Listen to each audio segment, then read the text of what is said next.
Salut la team, c'est Coach Tempo. Aujourd'hui, on parle rugby, mais sans plaquage. Oui, tu as bien entendu, il existe des formes de rugby où le contact disparaît, mais la stratégie reste bien présente. Tu as sûrement déjà entendu parler de touch rugby et de tag rugby. Ils se ressemblent, non? Pas tout à fait. Ces deux sports ont des règles, des rythmes et des tactiques qui changent tout. Dans cet épisode, on va décoder les vraies différences entre le touch et le tag rugby, comprendre leur essor et découvrir pourquoi ces versions sans contact passionnent de plus en plus de joueurs dans le monde entier. C'est parti! Avant d'entrer dans le détail, il faut comprendre pourquoi ces deux sports existent. Imagine le rugby sans les plaquages, sans les mêlées, mais avec le même esprit de mouvement et de stratégie. C'est ça, le monde du rugby sans contact. Le touch rugby et le tag rugby ont été créés pour rendre le sport plus accessible, rapide et sécuritaire, tout en gardant son essence, la passe, la course et la coordination. Mais attention, contrairement à ce que beaucoup pensent, ce ne sont pas deux versions identiques. L'un mise sur la précision et la vitesse, l'autre sur l'anticipation et la manipulation du tag. Ces petites différences changent complètement la manière de jouer. Commençons par le touch rugby, la version la plus fluide et la plus technique. Dans le touch rugby, pas de plaquage, pas de tag à attraper. Le contact se fait simplement par un touch, c'est-à-dire une main posée sur le porteur de balle. Une fois touché, le jeu s'arrête, le joueur pose le ballon au sol, c'est le fameux roll-ball et le jeu reprend immédiatement. Chaque équipe dispose de 6 touches avant de perdre la possession. Ce qui pousse les équipes à jouer vite, à créer du mouvement constant et à surprendre la défense.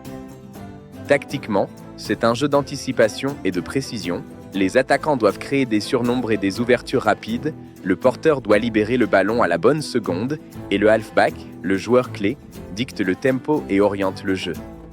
C'est un rugby sans contact, mais au rythme effréné, un véritable test de lecture de jeu et d'agilité.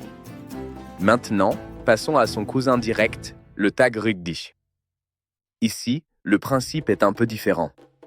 Chaque joueur porte une ceinture avec 2 tags en velcro sur les hanches. Au lieu d'un simple contact, le défenseur doit arracher un tag pour arrêter l'action.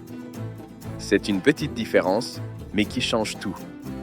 Le défenseur doit viser avec précision et l'attaquant doit protéger ses tags en bougeant le corps, en feintant ou en changeant de direction. Cette dynamique rend le tag rugby plus tactique sur le plan individuel. Chaque duel devient un mini-combat psychologique. Autre distinction, quand un tag est arraché, le joueur doit s'arrêter et repositionner son tag avant de rejouer. Le jeu est donc légèrement plus saccadé que le touch, mais plus intense physiquement et stratégiquement.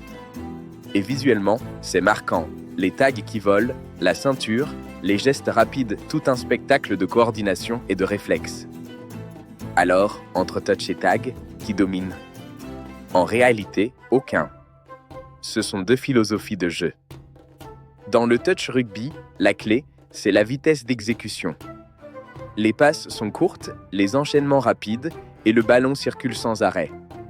Les meilleures équipes misent sur le collectif, sur des schémas d'attaque bien huilés et des relances express après chaque roll-ball. Dans le tag rugby, le jeu est plus explosif. Chaque action est un duel direct entre l'attaquant et le défenseur. Le but est de créer des décalages, de forcer les défenseurs à se découvrir en protégeant leur tag. C'est un jeu où l'instinct et la ruse comptent autant que la technique. En résumé, touch égale rythme, précision, intelligence collective. Tag égale feinte, vitesse, duel individuel. 2 styles, 2 énergies, mais la même passion du mouvement et du ballon. Mais le plus beau dans tout ça? Ce n'est pas seulement le jeu, c'est ce qu'il rassemble. Touch et tag rugby connaissent une croissance mondiale impressionnante. Pourquoi? Parce qu'ils sont accessibles à tous les âges, mixtes et beaucoup moins risqués que le rugby traditionnel. Des tournois internationaux se multiplient, comme la Touch World Cup ou les European Tag Championship, prouvant que ces variantes ne sont plus marginales. Mais au-delà des titres, ces sports véhiculent un message fort. Le rugby, ce n'est pas seulement la force. C'est aussi la tactique, la cohésion et la passion partagée. Et si tu veux essayer, de nombreux clubs en France proposent déjà des initiations. C'est le moment parfait pour découvrir le rugby autrement, sans plaquage, mais avec autant d'intensité. Alors, touch ou tag? Peu importe, car ces deux variantes nous rappellent une chose. Le rugby, avant d'être un sport de contact, c'est un sport d'esprit et de stratégie. Le touch, c'est la vitesse du collectif. Le tag, c'est la finesse du duel. Deux façons différentes de célébrer le mouvement, le jeu et la passion. C'était Coach Tempo pour un sport un jour. Abonne-toi pour continuer à explorer les secrets, les tactiques et les histoires qui font battre le cœur du sport. Et dis-moi en commentaire, tu serais plutôt touch ou tag?